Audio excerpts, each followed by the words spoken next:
2000년 된 암호문서, 누군가는 인류의 미래가 담긴 예언서라고 하고 또 다른 누군가는 로마 제국에 대한 아주 통렬한 정치 풍자시라고도 말하죠. 오늘 저희가 탐색해볼 자료의 주인공, 바로 요한계시록입니다. 솔직히 세상의 끝, 최후의 심판 이런 이미지 때문에 선뜻 편치기가 좀 어려운 책이잖아요. 그래서 오늘은 보내주신 자료들을 가지고 이 미스테리한 책의 정체에 한번 다가가 보려고 합니다. 이 책을 둘러싼 가장 유력한 용의선상, 그러니까 4가지 핵심 해석을 파헤쳐보면서 왜 하나의 책을 두고 이렇게나 다른 이야기들이 나오는지 그 본질을 한번 들여다보겠습니다. 네, 이 미스터리를 푸는 첫 번째 단서는요. 이 요한계시록이 묵시문학이라는 아주 독특한 장르라는 점을 이해하는 거예요.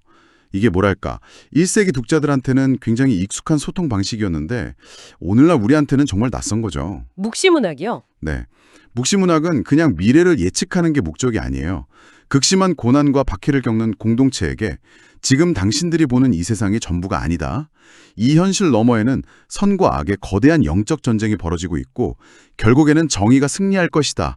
바로 이런 희망을 주기 위해 쓰인 일종의 저항 문학이거든요. 아, 저항문화. 네, 그래서 환상, 상징, 또 기이한 숫자들로 가득 차 있는 겁니다. 이걸 오늘날의 신문 기사처럼 문자 그대로 읽으려고 하면 그건 첫 단추부터 잘못 깨는 셈이죠. 저항문학이라는 표현이 확 와닿네요. 그러니까 암울한 현실 속에서 희망을 이야기하기 위한 아주 고도의 상징적 장치였군요. 자료를 보면 이 책이 막연한 미래 세대가 아니라 아주 구체적인 수신자들이 있었다고 명시되어 있어요. 네, 맞습니다. 바로 소아시아의 7교회, 지금의 터키 서부 지역에 있던 에베소, 서머나 버가모 같은 도시들이잖아요. 당시 이 사람들은 대체 어떤 상황에 처했었길래 이런 강력한 메시지가 필요했던 걸까요? 시대적 배경은 보통 1세기 말 도미티아누스 황제가 통치하던 시기로 봅니다.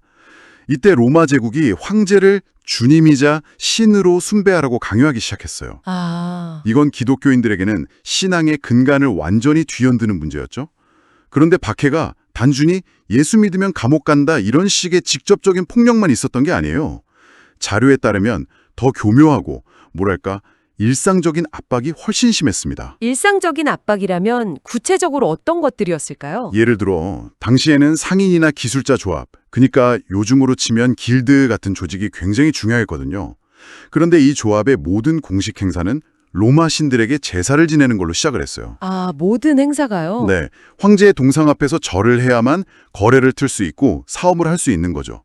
여기에 참여하지 않으면 경제적으로 완전히 고립되는 겁니다. 그러니까 신앙을 지킬 것인가 아니면 우리 가족의 생계를 책임질 것인가 하는 매일매일의 실존적인 갈등에 놓여 있었던 거죠. 와, 그건 정말 차원이 다른 압박이네요. 그런데 외부의 압박만 있었던 것도 아니라고 들었습니다. 이제 막 시작된 작은 공동체 안에서 대체 어떤 문제들이 있었던 건가요? 그것도 아주 심각했죠. 일부 교인들은 세상과 너무 각세우지 말고 적당히 타협하면서 살자 이렇게 주장을 했고 교회 안으로 로마의 사치스럽고 부도덕한 문화가 스며들기도 했어요. 내부에서도 흔들렸군요. 네, 또 거짓 가르침을 퍼뜨리는 사람들도 있었고요. 그러니까 바깥에서는 로마 제국이 짓누르고 안에서는 신앙의 본질이 흔들리는 그야말로 내부 외환의 상황이었던 겁니다. 요한계시록은 바로 이 절체절명의 위기 속에서 타협하지 마라, 끝까지 견뎌라, 결국 우리 것이다 라고 외치는 아주 긴급한 편지이자 격려의 외침이었던 거죠. 그렇군요. 저자에 대해서도 잠깐 짚고 넘어가면 좋을 것 같아요. 보통 예수님의 제자인 사도 요한으로 많이 알려져 있는데 자료에서는 이견이 있다고 하네요. 네, 저자가 자신을 그냥 요한이라고만 밝히고 있어서 사도 요한과 동일 인물인지에 대해서는 학자들마다 의견이 좀 분분합니다. 하지만 더 중요한 사실은 그가 누구였던 간에 소아시아 교회들에게는 매우 잘 알려진 영적 권위가 있는 지도자였다는 점이에요. 아, 그게 더 중요하군요. 그렇죠. 이 편지는 익명의 누군가가 보낸 게 아니라 그들이 신뢰하는 지도자가 감옥 같은 반모섬에 유배된 채로 목숨을 걸고 보낸 메시지였던 거죠. 그러니 그 무게가 남달랐을 겁니다. 알겠습니다. 원래는 1세기 교회를 위한 아주 구체적인 상황 속 메시지였다. 근데 그렇다면 왜 21세기를 사는 저희까지 이 책을 놓고 이렇게나 다른 이야기들을 하는 걸까요? 마치 모두가 다른 책을 읽고 있는 것 같아요. 바로 그 지점이 요한계시록의 핵심입니다. 2000년의 시간 동안 이 책을 해석하려는 수많은 시도들이 있었고요. 그 결과 크게 4개의 해석 틀 혹은 세상을 보는 4개의 다른 창문이 만들어졌다고 할 수 있어요. 자료에 나온 4가지 관점을 하나씩 살펴보면 왜 이런 혼란이 생기는지 바로 이해가 되실 겁니다. 4개의 비밀 열쇠 같은 거군요. 그럼 첫 번째 열쇠는 뭔가요? 첫 번째는 과거주의입니다. 프레터리즘이라고 하죠. 이름 그대로 요한계시록의 예언 대부분이 이미 과거, 그러니까 1세기에 다 성취되었다고 보는 관점이에요. 아, 이미 끝났다. 네, 책에 나오는 무시무시한 심판과 재앙들은 미래에 일어날 일이 아니라 주후 70년 로마 군대에 의한 예루살렘 성전 파괴나 네로 황제 같은 특정 인물 시대의 박해를 상징적으로 묘사했다는 거죠. 한마디로 이 사건은 이미 종결되었습니다 라고 보는 겁니다. 잠깐만요. 그럼 과거주의 관점으로만 보면 이 책이 오늘날 우리에게는 그냥 흥미로운 고대 문서 이상의 의미가 없게 되는 것 아닌가요? 그저 역사 공부가 되어버리는 느낌인데요. 아주 날카로운 지적이세요. 그래서 과거주의자들은 이렇게 답합니다. 역사적 사건 자체는 과거에 끝났지만 그 안에서 보여준 하나님의 신실함이나 또 어떤 압제 속에서도 믿음을 지키는 성도들의 모습, 그리고 제국에 대한 경고 같은 메시지는 시대를 초월해서 오늘날 우리에게도 강력한 교훈을 준다고요. 알겠습니다. 그럼 두 번째 열쇠는 정반대일 것 같은데요. 네, 두 번째는 역사주의입니다. 히스토리시즘이죠. 이 관점은 요한계시록을 1세기부터 예수님이 다시 오시는 날까지의 인류 역사 전체를 담고 있는 거대한 파노라마, 즉 역사의 시간표로 봅니다. 역사의 시간표요? 네, 그래서 책에 나오는 상징들을 구체적인 역사적 사건이나 인물과 연결시키려고 노력하죠. 예를 들면 16세기 종교개혁가들은 요한계시록에 나오는 음녀 바벨론이나 적그리스도를 당시의 로마 교황청이라고 해석했어요. 자신들의 시대가 바로 이 예언이 성취되는 중요한 순간이라고 믿었던 거죠. 와, 스케일이 정말 어마어마하네요. 역사의 모든 순간을 이 책으로 설명하려는 시도군요. 그럼 세 번째는 아마 많은 분들이 가장 익숙하게 느끼는 관점일 것 같아요. 맞습니다. 바로 미래주의죠. 퓨처리즘. 요한계시록 4장 이후의 거의 모든 내용이 아직 일어나지 않은 세상의 마지막 때에 집중적으로 일어날 사건들을 묘사한다고 보는 입장입니다. 우리가 영화나 소설에서 흔히 접하는 7년 대환란, 휴거, 적그리스도의 세계 정복, 아마겟돈 전쟁 같은 개념들이 전부 이 미래주의적 해석에서 나왔어요. 아, 그렇군요. 이 관점이 특히 20세기 미국 복음주의에서 폭발적인 인기를 얻게 된 데에는 스코필드 관주 성경의 역할이 절대적이었습니다. 이 성경이 특정 미래주의적 해석을 성경 본문 바로 옆에 함께 실어서 대중화시켰고, 이게 랩트 비하인드 같은 베스트셀러 소설이나 영화로 이어지면서 거대한 문화적 흐름을 만들어냈죠. 아, 특정 해석이 대중매체와 결합하면서 엄청난 영향력을 갖게 된 거군요. 흥미롭네요. 자, 그럼 마지막 네 번째 청문은 앞에 세 가지와는 결이 좀 다른 것 같습니다. 네, 이상주의 또는 영적 해석이라고 불리는 관점입니다. 아이디얼리즘이라고 하죠. 이 관점은 요한계시록을 특정 과거, 현재, 미래 시간표로 보지 않아요. 대신 인류 역사 속에서 시대와 장소를 초월해 계속해서 반복되는 선과 악, 하나님과 사탄 사이의 거대한 영적 투쟁을 상징적으로 그린 한편의 드라마로 봅니다. 드라마로 본다고요? 네.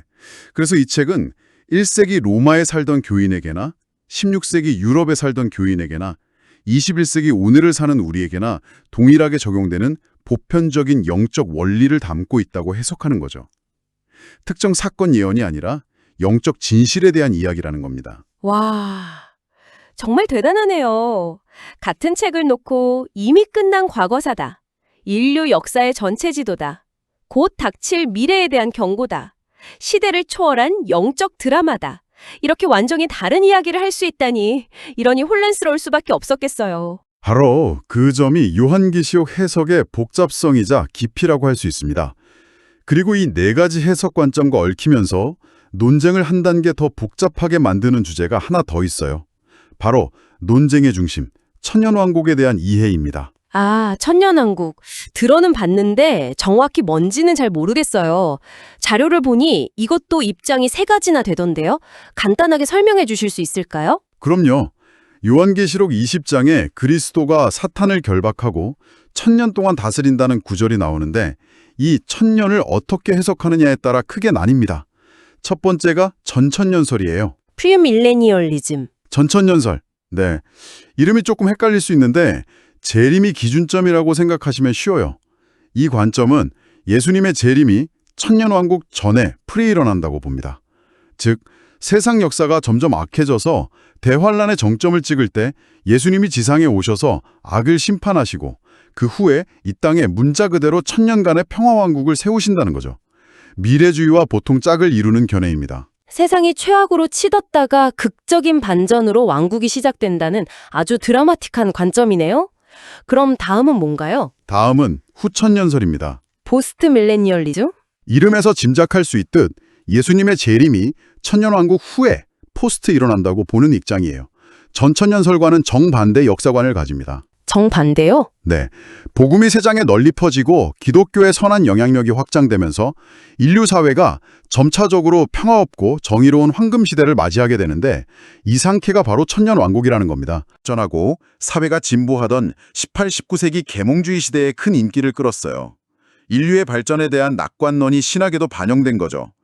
하지만 두 차례의 세계대전과 여러 비극을 겪으면서 이런 낙관적 역사관은 크게 위축되었습니다. 아, 시대적 분위기가 신학 해석에도 영향을 미친다는 게 명확히 보이네요.